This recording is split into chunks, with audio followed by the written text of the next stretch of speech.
What is our good news for today? Ano ang mabuting balita? Kung hindi mo kayang maging masaya, maaari ka pa ring matuwa. Remember that if you cannot be happy today, you can still be joyful. Alam ko po, marami sa inyo may kanya-kanyang lungkot ngayon. Marami sa inyo naghahanap ng pambayad ng utang. Minsan napakalaki ang halaga na kailangan nila. Kung hindi, makukuha ang kanilang mga sasakyan o baka wala na silang titirhan. Alam ko din po, marami din sa inyo may broken relationship. Hanggang ngayon, hindi kayo kinakausap ng iyong asawa o baka hindi kayo inuuwian, siguradong nakakapagbigay ng bigat sa inyong kalooban na mag-isa na lang kayong lumalaban para sa inyong pamilya. Alam ko din po, marami sa inyo nalulungkot at nadidepress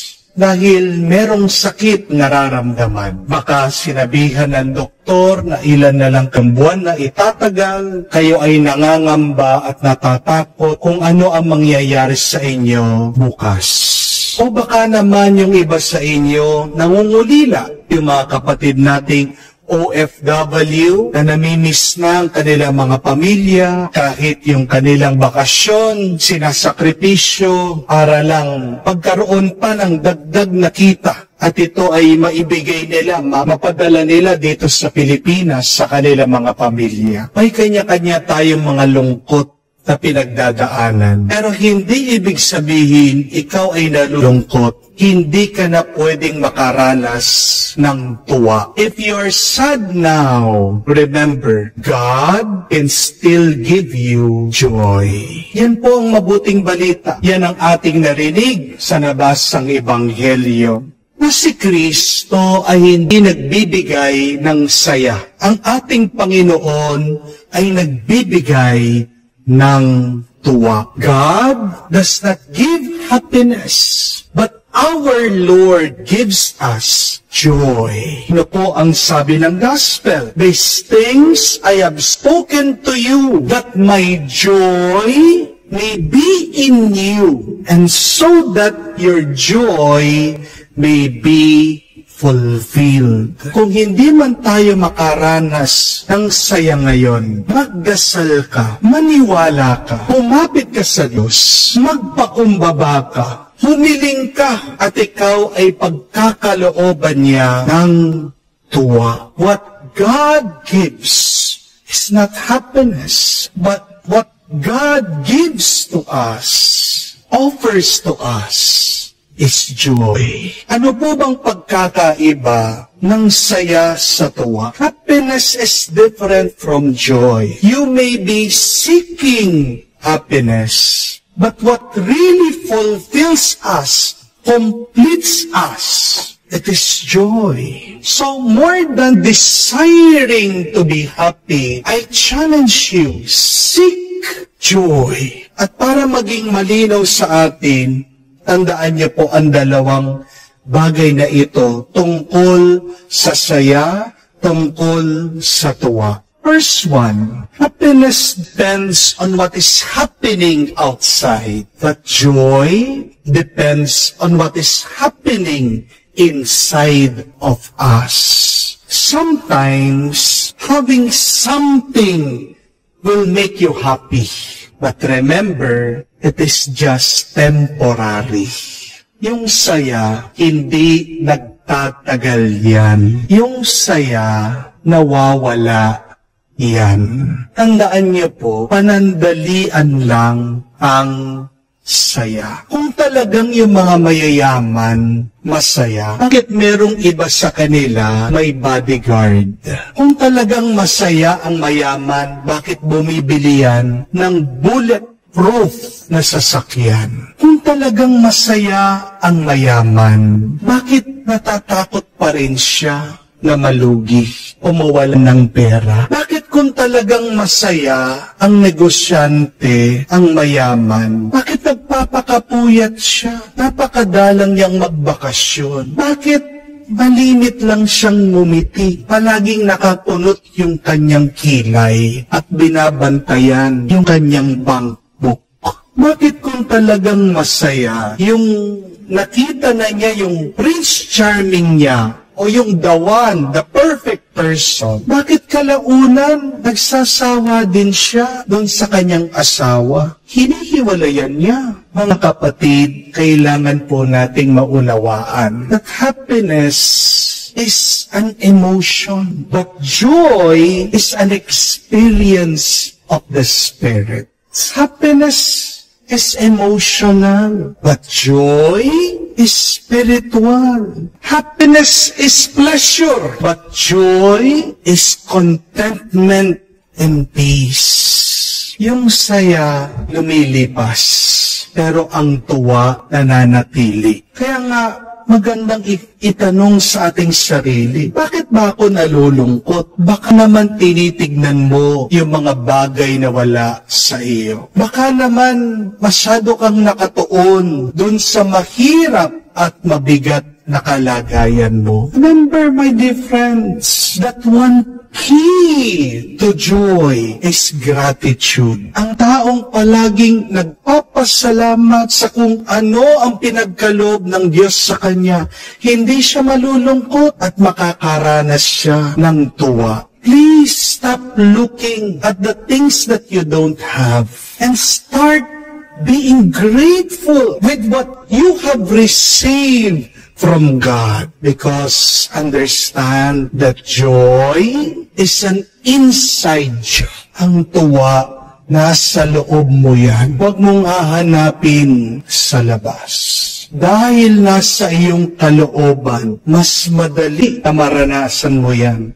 Dahil ikaw ang pumipili dyan. Oo, alam ko gusto niyo po magkaroon ng magandang buhay. Magandang bahay, magandang trabaho, magandang kalagayan. Hindi po masama yan. Pero bago mo hanapin na pagandahin ang iyong buhay, pagandahin mo ang iyong kalooban. Dahil pag maganda ang loob, kahit na pangit o nahihirapan ka sa labas, ay magaan ang buhay, ay punong-puno ng tuwa ang iyong karanasan. So, stop making the outside beautiful, but start first making your soul, what is inside your heart, beautiful, and you will experience joy. Pangalawa po, second difference of happiness and joy is that happiness is acquired and joy is given. Sabi nga po, ang saya ay ang buto. Pero pag tinanim mo yan at umusbong, naging bulaklak, naging puno, nagkaroon ng bunga, yun ang tuwa. Ito po yung dahilan bakit ang Panginoon ay nagmisyon sa kanyang pagsunod sa Diyos Ama. Sabi niya, natutuwa siya. Kaya tayo din, kung susundan natin ang kagustuhan ng Ama, matutuwa ka din. Makakaranas ka ng tuwa. Sabi nga po, napakaganda. Minsan nabanggit ang sikat na artista, si Tom Hanks. There are 3 secrets to joy. Sulat niyo po ito. Sana wag niyo makalimutan. Ano ang 3 sikreto ng tuwa? Number 1, be kind. Number 2, be kind. Number 3, lang niyo na po, be kind.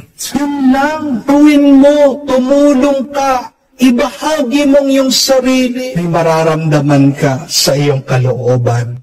Ang tawag diyan ay tuwa. Bakit nalulungkot ka? Maaring hindi ka nagbabahagi, hindi ka tumutulong. Hindi ka naman kailangan maging mayaman para makapagbahagi ka, para makatulong ka sa iyong maliit na pamamaraan. Ano ba ang pwede mong maitulong sa iba? Gawin mo, subukan mo, at tignan mo ang milagro ng grasya at pagpapala na darating sa buhay mo. Sa Africa, meron pong isang misyonaryo dumating, nagdadala ng mga candy. Dahil alam po niya, ang mga bata doon hindi pa nakatikim ng candy. Dumating po mga bata, sinasalubong siya, binigyan niya ng candy. Nabigla itong misyonaryo dahil ang mga bata, kinuha ang candy, tumakbo. Sinundan naman po sila ng misyonaryo at nakita yung mga candy na tinanggap nila, ipinaghati-hati, binigyan yung mga ibang bata doon sa kanilang village. Nagtatanong, ito po misyonaryo, bakit binigyan nyo yung mga kaibigan nyo? Bakit hindi nyo na lang sinolo, sinarili? Sa inyo ko naman binigay. Alam niyo po kung anong sagot ng mga bata. Paano ako matutuwa kung yung mga iba naman ay wala? O nga naman po, no? Ang lungkot natin, nagmumula sa pagiging mag-isa. Pero mawawala ang iyong lungkot pag meron kang kasama. Kaya nga po sa Africa, may napakaganda pong salita at yan yung kanilang filosofiya. Ang tawag po nila is Ubuntu. Ito po ay isang prinsipyo ng pakikipagtao, pakikiisa, damayan, walang iwanan. Kaya nga po makikita niyo mga tao doon kahit na wala silang kuryente, wala silang tubig, kakaunti ang pagkain, hindi maganda ang kanilang mga bahay, nakangiti ang mga tao. Mga kapatid, unawain niyo po na hindi natural sa tao ang malungkot. Ang pinaka-natural, ang pinaka-kalikasan natin ay ang isang kaluluwang puno ng tuwa. Joy is our nature and misery is our own making. Kaya nga po, sabi ni St. John Paul II, God made us for joy. Di ba nung paggagawa niya sa atin, tuwang-tuwa ang Panginoon, sabi niya, very good. Kaya nga pag ikaw ay nalulungkot at hinahayaan mo na manatili ang lungkot sa puso mo, ikaw ay tumataliwas sa kung ano ba ang layon ng Diyos sa iyo. So, it is a sin for you to remain miserable and sad. Oo, hindi naman natin mapipigilan ang malungkot. Pero hindi po normal kung hindi ka na nagiging masaya, kung hindi ka na natutuwa. Kaya mga kapatid, pagdasal po natin na makaranas tayo muli